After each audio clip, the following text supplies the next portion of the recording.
श्री अधिकमास महात्म्य कथासार अध्याय 8 8 नामस्मरणाचा महिमा.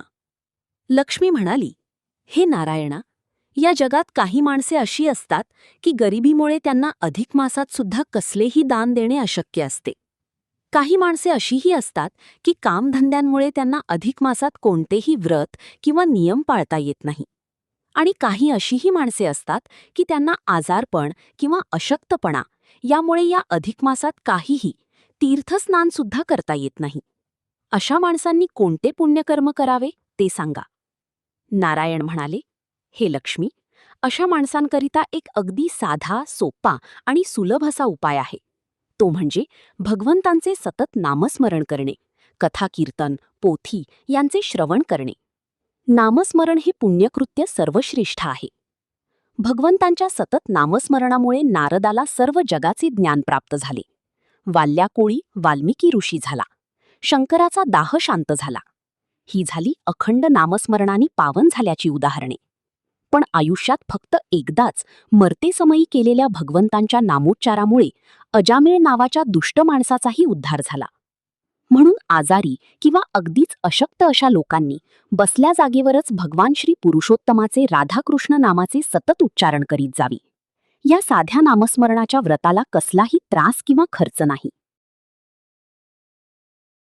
अधिक महिन्यात स्नानदानादी व्रते, नियम या सर्वांपेक्षा भगवान पुरुषोत्तमाच्या, राधाकृष्णाच्या, गोपाळांच्या नामचिंतनाचा महिमा मोठा आहे. नामसंकीर्तनामुळे माणसाची सर्व पापे नाहीशी होतात, त्याचे कल्याण होते. यासंबंधीची एक कथा मी तुला सांगते, ती ऐक.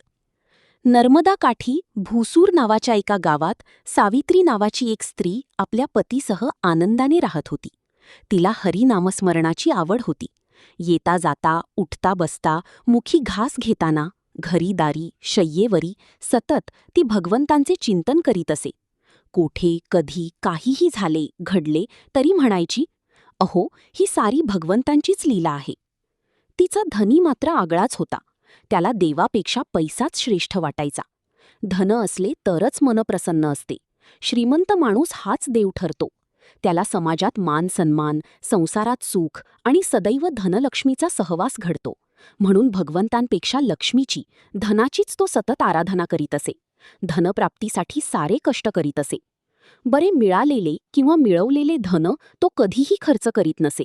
त्याच्या चिकूपणाची अगदी कमालच होती. बायकोला वर्षातून फक्त 2 लुगडी, स्वतःला फक्त 2 पोशाख, रोजची मोजून 1 भाकरी खायला आणि उपवास तर भरपूर. त्या धनिक माणसाने घरात 7 रांजण धनाने भरून ठेवले.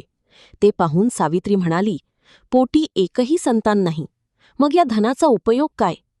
भगवंतांच्या नामस्मरणाने काहीतरी पुण्य पदरी पडेल आणि तो आपली इच्छा पूर्ण करील, याच हेतूने ती सतत भगवंतांचे नामस्मरण करायची. अशा या धनलोभी पतीशी आपली गाठ ही सुद्धा त्या भगवंताचीच लीला आहे, असे ती म्हणायची. घरात इतके धन साठवलेले असून सुद्धा त्या चिकू कंजूष माणसाने गावातील अगदी गरीब लोकांच्या यादीत आपले नाव ग्राम अधिकाऱ्याकडून नोंदवून घेतले होते. राज्यातील अशा गरीब लोकांची नावे पुढे थेट राजापर्यंत जाऊन पोहोचली होती. राजाने मग अधिक मासात अशा गरीब लोकांना भरपूर द्रव्य देण्याचे पुण्यकर्म आरंभिले. सावित्रीच्या पतीलाही मग त्या निमित्ताने आग्रहाचे निमंत्रण गेले. एके दिवशी भर दुपारी सावित्रीच्या घरी ग्रामधिकारी आला.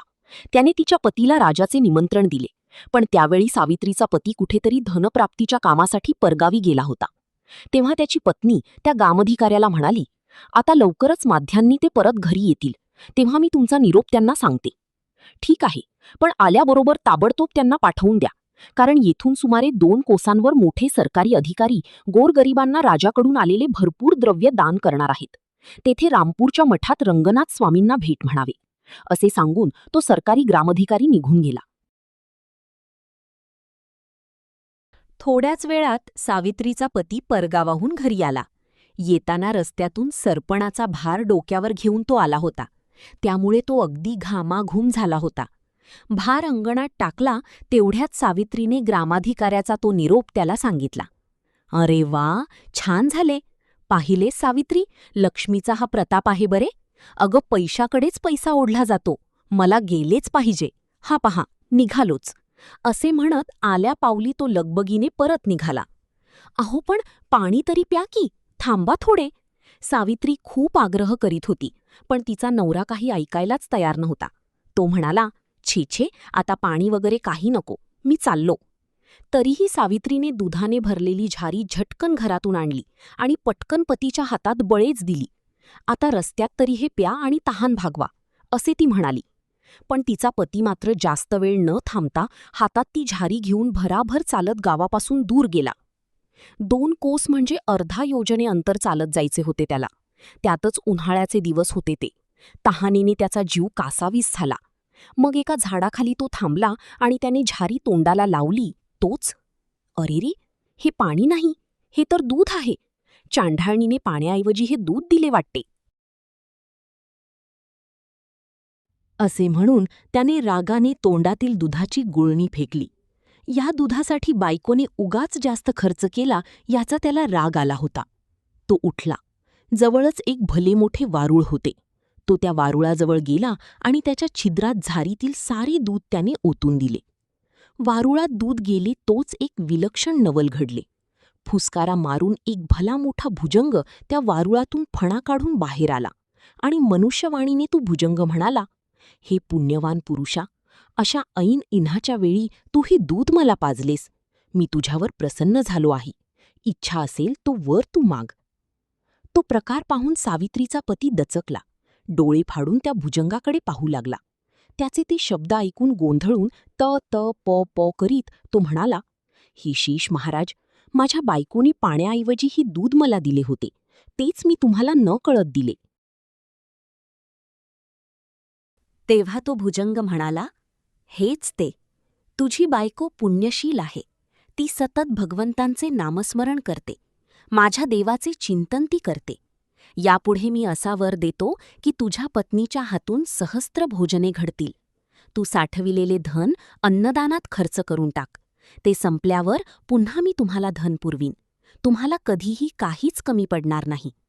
आणि तसे जर नाही केलेस तर मात्र तुझ्या धनाच्या प्रत्येक रांजणात माझे दूत म्हणजेच मोठे मोठे काळे नाग येऊन बसतील. ते तुला दंश करतील. आणि पण नकोच ते. माझ्या भगवंताच्या भक्त स्त्रीला मी वैधव्याचा शाप देणार नाही. जा आता, येथून परत घरी जा. पण रामपूरला जाऊन राजाचे द्रव्यदान घेऊ नकोस. तू गरीब नाहीस. राजाला फसवू नकोस. जा आता घरी. मग तो सावित्रीचा पती तसाच परत घरी गेला आणि त्यांनी त्याच दिवशी शनिप्रदोष म्हणून गावातील सर्व लोकांना भोजन घातले. पुढे तो अन्नदानात आपले धन खर्चू लागला. विष्णू म्हणाले, हे लक्ष्मी, असा आहे भगवंताच्या सतत नामस्मरणाचा महिमा. आता पुढे 9व्या अध्यायातील कथा ऐक. अध्याय 8वा समाप्त.